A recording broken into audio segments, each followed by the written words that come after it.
जय हिंद साथियों, रविकुल career point Jhansi में दोस्तों आपका स्वागत है।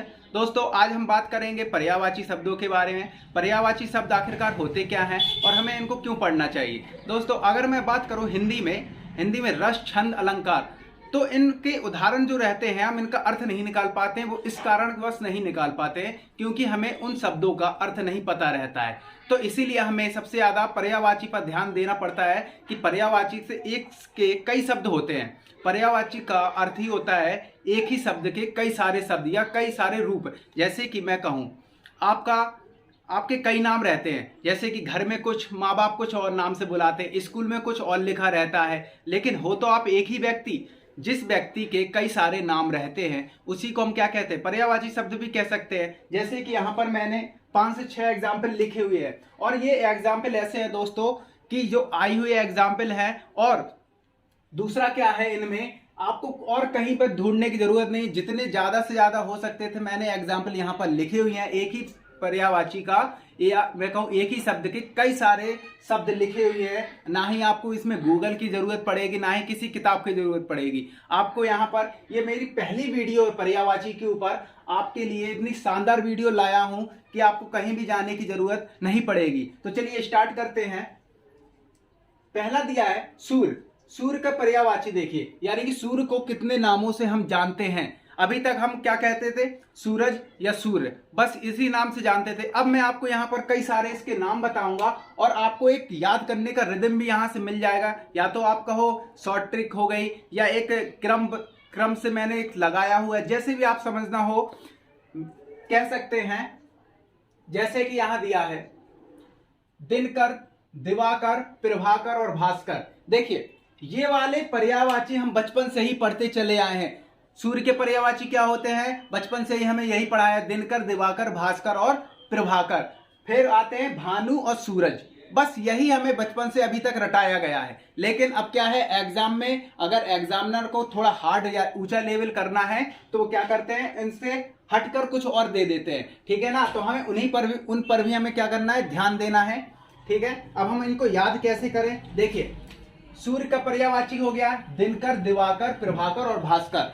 यहां पर देखिए कर, कर, कर और कर, और एक इनका रिदम भी बन रहा है याद करने के लिए, दिनकर, दिवाकर, प्रभाकर और भास्कर। अब आता है अगले वाले पे, सूर्य को और क्या कहते हैं, भानु भी कहते हैं, सूरज भी कहते हैं। सूरज तो हम लोग वैसे भी कहते हैं सूरज निकल आया है या सूर्य निकल आया है। ठीक है ना।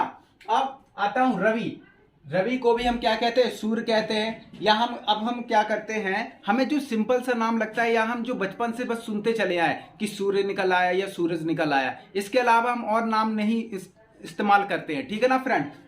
आगे सविता, दिनेश, अंशुमाली और मार्तंड, ये हो गए आपके फ्रेंड सूर्य के पर्यायवाची। अब आता हूं गणेश जी। देखिए गणेश जी के कई सारे नाम हैं। ठीक है ना, गणेश जी को हमने कई सारे नामों में याद रखा है। और दूसरा क्या है, जब आप उनकी आरती पढ़ोगे, आरती में ही उनके कई सारे नाम छिपे रहते हैं। देखिए यहां पर मैं बात करूं, गणेश के पर्यायवाची क्या क्या हो गए, गणपति, गणेश जी, यहां से गणपति, गढ़ से फिर आया एक गणनायक, गणनायक के बाद आया गजानन, गजानन के गजवादन। देखिए यहां से एक क्रम मिल रहा है, क्रम मैंने क्रम के तरीके से लगाया हुआ है। कैसे, यहां से गढ़ से गणेश जी, गढ़ से गणनायक, गज से गजानन, गज से गजवंदन। आता हूं गौरी नंदन और पार्वती नंदन। देखिए गौरी नंदन का मतलब हो गया जो पार्वती मैया हैं उनके क्या हैं, ये नंद हैं, इसीलिए लिखा है मैंने क्या, गौरी नंदन। नेक्स्ट क्या है, पार्वती नंदन, यानी कि पार्वती जी के पुत्र। आता हूं विनायक, विनायक, विघ्नेश। देखिए यहां से विनायक और यहां से विघ्नेश निकल के आया।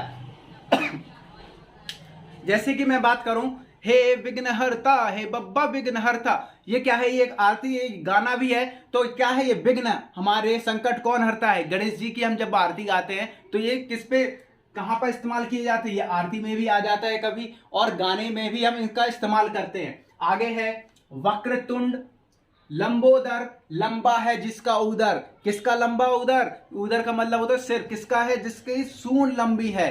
ठीक है ना। आगे है मोदक दाता, मोदक दाता का मतलब हो गया जो मोदक दाता कौन होते हैं। मोदक दाता लड्डू कौन खाते हैं सबसे ज्यादा, गणेश जी, मोदक के लड्डू, ठीक है ना। अब आता हूं नेक्स्ट पे, क्या है आंख।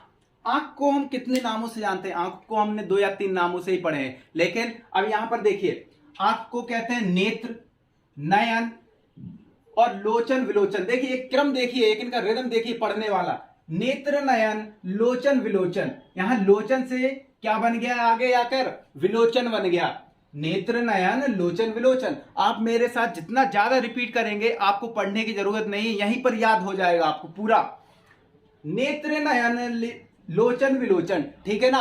अब आता हूं अच्छी। अच्छी से क्या निकला, अच्छी से निकला यहीं पर चक्षु। आंख को हम क्या कहते हैं, अच्छी भी कहते हैं और चक्षु। अब एग्जाम में क्या होता है, आंख का पर्यायवाची उसने पूछा, कैसे 4 ऑप्शन दे दिए, 1 2 3 4। अब 4 में से आपको बताना है इनमें से कौन सा नहीं है भाई। अब इनमें से कौन सा नहीं, ये तो बड़ी दिक्कत हो गई। दिक्कत अब आपको नहीं होगी, क्यों, यहां पर जितने भी आंख के जहां और सूर्य गणेश घर के जितने भी पर्यायवाची हैं वो सारे यहां पर मैंने कंप्लीट कराए हुए हैं, ठीक है ना। आगे है दृग। दृग से यहां देखिए निकला है दीदा। दीदा सबसे ज्यादा कौन इस्तेमाल करता है घर पे, आपकी माताजी या मेरी माताजी। जैसे कि आप दिन भर मोबाइल पर लगे रहो, ठीक है ना, या दिन भर मूवी देखते हो, टीवी देखते हो, तो माताजी क्या बोलती है कि दीदा फूट जाएंगे तेरे, ठीक है ना। तो यहां पर इस तरीके से भी याद रख सकते हो, घर पे कौन ज्यादा इस्तेमाल करता है, दीदा, माताजी इस्तेमाल करती है। नेक्स्ट क्या है, ईक्षण और प्रेक्षण। ईक्षण और प्रेक्षण भी किसको कहते हैं, आंख के पर्यायवाची यानी कि आंख को कहते हैं। नेक्स्ट है हमारा घर। देखिए घर को भी हम कई सारे नामों से जानते हैं। घर को हम क्या कहते हैं, गृह भी कहते हैं, मकान भी कहते हैं, और आवास निवास। बस हमने इतने से शब्द पढ़े हैं अभी तक। क्या करते हैं, गृह, गृह का मतलब होता है घर। जैसे मैं कहूं गृह प्रवेश करना, आ गया ना शब्द। कभी कहते हैं घर प्रवेश करना, क्या कहते हैं, एक गृह प्रवेश हो रहा है हमारा, आपको आना है, ठीक है। आगे है मकान। नया, मेरा नया मकान बना है, ठीक है, क्या बना है, मेरा नया मकान बना है। आवास, भाई अगर कोई सज्जन व्यक्ति से या कुछ अच्छे आदर से किसी से बात करते हैं तो कहते हैं आपका आवास कहाँ है, ठीक है, आप कहाँ निवास करते हो। आप देखिए गृह प्रवेश, घर, मकान, आपका आवास कहाँ है, आप निवास कहाँ करते हैं, ठीक है ना। उसके बाद आते हैं डेरा बसेरा। देखिए डेरा से ही मैंने निकाला, यहाँ पे क्या निकल गया, बसेरा। अब यहां पर जैसे दोस्तों से या रिश्तेदारों से की बात की जाए तो कहते हैं आज भाई कहां डेरा डाला जाए, ठीक है ना, आज कहां डेरा डाला जाए। तो डेरा का मतलब आज कहां पर ठहरने का स्थान है, आप कहां ठहरोगे। बसेरा, आपका आज बसेरा कहां है भाई, कहां है बसेरा, ठीक है। आगे आते हैं भवन। ये कौन सा भवन है, कौन सा भवन है, कौन सा सदन है, ये कहां, भवन और सदन कैसे शब्द है, ये जहां ठहरे जाते हैं, जहां पर हम ठहरते हैं, जहां पर रुकते हैं, जहां पर निवास करते हैं, ये सब किसके पर्यायवाची हैं भाई, ये घर के पर्यायवाची हो गए। आगे आता हूं, जैसे हमने सुना है निकेतन। निकेतन शांति निकेतन, माही निकेतन, जो घर के आगे, घर की दीवारों पर आगे वाले कमरे में लिखवाते हैं ना बोर्ड पर, कैसा, शांति निकेतन, माही निकेतन, विकास निकेतन, ठीक है। तो ये निकेतन शब्द कैसा है, ये घर के लिए इस्तेमाल किया जाता है। आगे आता हूं आलय। आलय कैसा शब्द है, ये भी एक, जैसे मैं कहूं विद्यालय। विद्यालय को जब मैंने तोड़ा, उसका विच्छेद किया, तो कैसे तोड़ा, विद्यादानालय, जहां पर विद्या ग्रहण की जाती है। तो यहां पर आलय भी किसके लिए प्रयोग किया गया है, घर के लिए प्रयोग किया गया है। धाम, जैसे मैं कहूं धाम, कहीं घूमने जाते हैं, चारों धाम घूमने गए ना, धाम कहाँ, एक घूमने का स्थान है, एक रहने का भी स्थान है, ठीक है। आगे आता हूं निलय, वास, आप कहाँ वास करते हो, वास, वास करना क्या है, ये एक घर का पर्यायवाची शब्द हो गया। नेक्स्ट पर आता हूं, आई होप, मैं समझता हूं आपको अभी तक मैंने जितने समझा आपको समझ में आए होंगे। अब मैं आगे बात करता हूं कपड़ा। देखिए कपड़ा को अभी तक हमने 2 या 3 नामों से जानते हैं, कौन कौन से, एक तो कपड़ा, हम कपड़े लेने आ रहे हैं या वस्त्र लेने जा रहे हैं। और अगर मैं भगवान की बात करूं, भगवान के कपड़ों को क्या कहते हैं, पोशाक कहते हैं, ठीक है। इससे ज्यादा अभी तक हमने पढ़े नहीं। अब यहां पर मैंने कई सारे लिखे हैं। वस्त्र पहला हो गया, वस्त्र जो कि हम अभी तक पढ़ते चले आए हैं, कपड़ा को वस्त्र भी कहते हैं। वस्त्र से निकला, वा से निकला वसन, ठीक है ना। यहां त्रा था, त्रा की जगह क्या कर दिया, ना कर दिया। वस्त्र वसन पोशाक परिधान, देखिए वस्त्र वसन पोशाक परिधान, पोशाक किसके लिए इस्तेमाल करते हैं, प्रयोग करते हैं हम ये भगवान जी के लिए करते हैं। फिर आता है पोशाक से यहाँ पर निकाल दिया है परिधान, वस्त्र वसन पोशाक परिधान। आगे है पहरावा, ठीक है ना, पहरावा लिबास। देखिए अभी जो गाना आया है एक लिबास करके एक गाना है, आप सर्च करना आ जाएगा, ठीक है ना। तो लिबास पर, लिबास किसको कहा गया है, ये कपड़ों के लिए कहा गया है कि आप कैसे क्या कपड़े पहनते हो, आपका कैसा लिबास है। आगे आता हूं चीर और पट। देखिए चीर, जैसे कि मैं कहूं चीर अब कैसे होगा चीर के लिए आपने महाभारत जब देखी होगी तो महाभारत में कहा गया है चीर हरण हुआ वहां। चीर हरण, चीर हरण का मतलब हो गया, चीर यानी कि कपड़ों का हरण करने वाला कौन था, दुर्योधन था। तो चीर का मतलब क्या है, कपड़ा है। यहां पर आता हूं पट। पट, अब पट कैसे होगा, देखिए पट के दो अर्थ होते हैं। आपने अगर अलंकार पढ़े होंगे ना तो अलंकार में एक होता है श्लेष अलंकार। श्लेष अलंकार का एक उदाहरण है कौन सा, मंगन को देखी पट देत बार बार।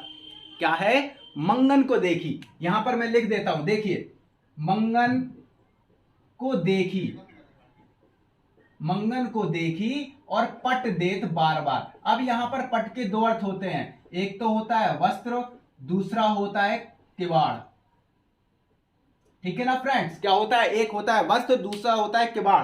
तो यहां पर कौन सा अलंकार है, श्लेष। देखिए पट यानी कि मंगन को देखी, यानी कि जो भीख मांगने वाले होते हैं, कुछ लोग कैसे होते हैं, मंगन को जैसे ही देखा, भिखारी को देखा तो आपने क्या किया, वस्त्र को दान कर दिया उनको। लेकिन कुछ लोग ऐसे होते हैं कि क्या किया, मंगन को देखा, मांगने वालों को देखा, उन्होंने तुरंत गेट बंद कर दिए। तो यहां पर इसके दो अर्थ निकले। तो पट किसके लिए प्रयोग होता है, कपड़े के लिए भी हो जाता है और किवाड़ के लिए भी होता है, ठीक है ना फ्रेंड्स। आता हूं नेक्स्ट पर। नेक्स्ट क्या है, दिनांक।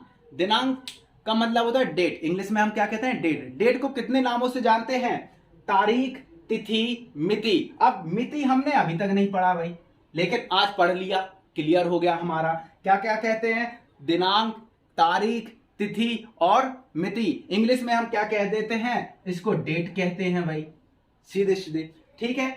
मैं समझता हूं आपको इतना क्लियर हुआ होगा आज के इतने पर्यायवाची। देखिए फ्रेंड्स, आपको कहीं भी भटकने की जरूरत नहीं है, आपको इसी प्लेटफॉर्म पर कई सारे और भी इसके पर्यायवाची में लेकर आऊंगा। अगर आपको ये वीडियो अच्छी लगती है तो वीडियो को लाइक, शेयर और सब्सक्राइब करना ना भूलें।